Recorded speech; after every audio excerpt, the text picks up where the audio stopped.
Well, Jim Farley, Laurent Mekies, Ford Racing, and Red Bull Racing. I mean, Jim, you are the CEO of Ford, full stop, but we're here in a racing context, and I know you're very much a racing man, but it's a race against the clock, if I don't mind telling both of you. 142 days as we speak now until the first test in Barcelona ahead of 2026. Together, you are building this new power unit for Red Bull. Do you feel the pressure? How much are you enjoying the challenge of it all, Jim?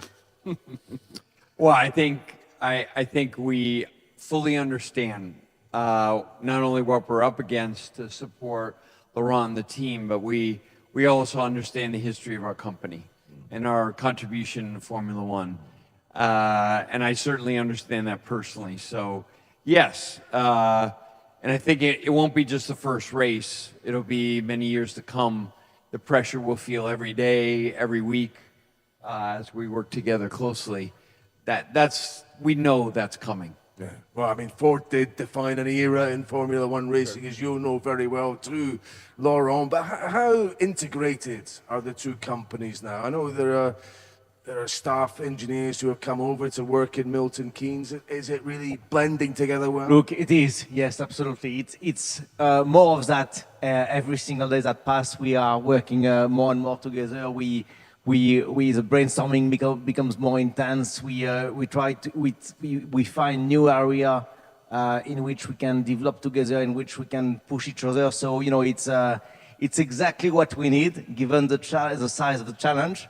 And I'm sure, as Jim said, it's not only what it's separating us from now to the first day of test. It's after that we will continue to grow together. We'll continue to push each other, and I'm sure the collaborations will become stronger and stronger. You've moved from being Ford Performance to Ford Racing. Yeah. I've talked about you being a racing man. Is that partly because of this return to F1 you've embarked upon?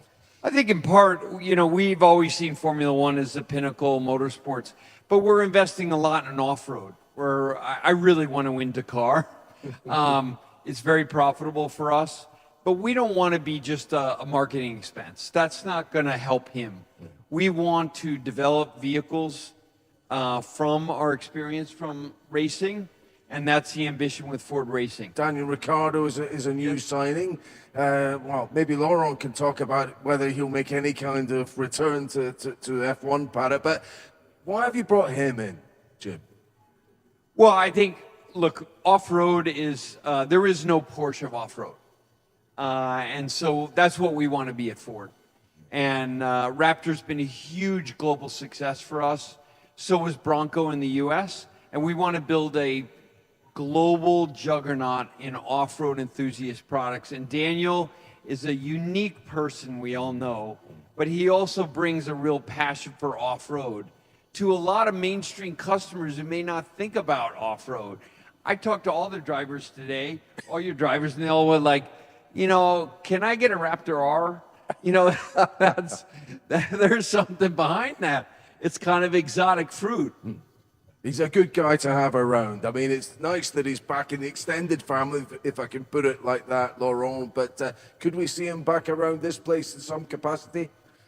I think you are quoting the right word. It's a family feeling. To see Daniel getting back with Ford Racing. Brundle Hamilton's come to terms with how fast Leclerc is. Former Formula One driver Martin Brundle reflected on the demeanor of Lewis Hamilton at the 2025 Italian Grand Prix, the Britain's first as a Scuderia Ferrari driver. Hamilton has endured a miserable start to life as a Ferrari driver, struggling to get his head around his SF25 while being comprehensively beaten by Leclerc so far. The seven-time F1 champion reached an all-season low over the Hungarian Grand Prix weekend, where he qualified 12th as Leclerc bagged pole and went on issuing controversial statements that he was useless and that Ferrari should replace him. Hamilton came back at the Dutch Grand Prix in a better mood and was on the pace compared to his teammate, but then crashed in the race after an uncharacteristic error as it started to rain, and to make matters worse, he was slapped with a 5-second time penalty, which he had to serve at Monza. But despite that penalty, Sir Lewis had a decent weekend at the Temple of Speed, as the Tifosi embraced him. showing him some love. A happier Hamilton at Monza, he qualified 5th, close to Leclerc, and, while he started from 10th following his penalty, he finished 6th after a solid race. In his post-race Sky Sports F1 column, Brundle touched on Hamilton's Monza weekend. He wrote, Lewis Hamilton was carrying a 5-place grid drop for speeding indiscretions going to the grid in Zandvoort, which frankly were a fair cop. He would start 10th, but once again coming through the pack as he did at Silverstone and other races, we would witness Lewis driving as we remember from years previous. Brundle, a veteran of 158 Grands Prix, went on to note that something has changed in Hamilton. He added, all round he looked more comfortable in the car and seems to have had a mindset adjustment of making the best of what he has instead of being frustrated that he's not got a race-winning car underneath him. He's probably also come to terms with just how fast Charles Leclerc is. It was nice to observe Lewis looking happier. Brundle concluded. Lewis Hamilton finally got to experience the love every Ferrari driver receives when they race in front of the Tifosi for the first time at Monza on Sunday. The Italian Grand Prix is the most important race on the calendar for Ferrari, with hundreds of thousands of expectant fans hoping to see one of their own standing on the top step of the podium. Charles Leclerc has won at Monza twice in front of the Tifosi, shocking McLaren last season by nailing a one-stop strategy. This season, Leclerc and Lewis Hamilton were on the back foot once again, particularly as the 7-time world champion arrived with a 5-place grid penalty to deal with. Surprisingly, Hamilton didn't give Leclerc a tow in qualifying despite knowing about his penalty.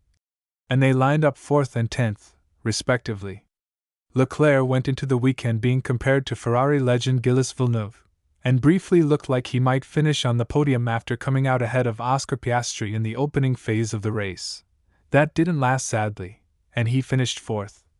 While Nico Rosberg praised the change he saw in Hamilton after the race as he made up 4 places to finish P6. Martin Brundle was commentating on the race, and was keeping a close eye on the 7-time world champion's progress. Martin Brundle thinks Lewis Hamilton is coming to terms with how fast Charles Leclerc is. Brundle was reviewing the race for Sky Sports, and when analyzing Hamilton's weekend, he was very positive. He explained, Lewis Hamilton was carrying a 5-place grid drop for speeding indiscretions going to the grid in Zandvoort, which frankly were a fair cop, and he would start 10th. But once again coming through the pack as he did at Silverstone and other races, we would witness Lewis driving as we remember from years previous.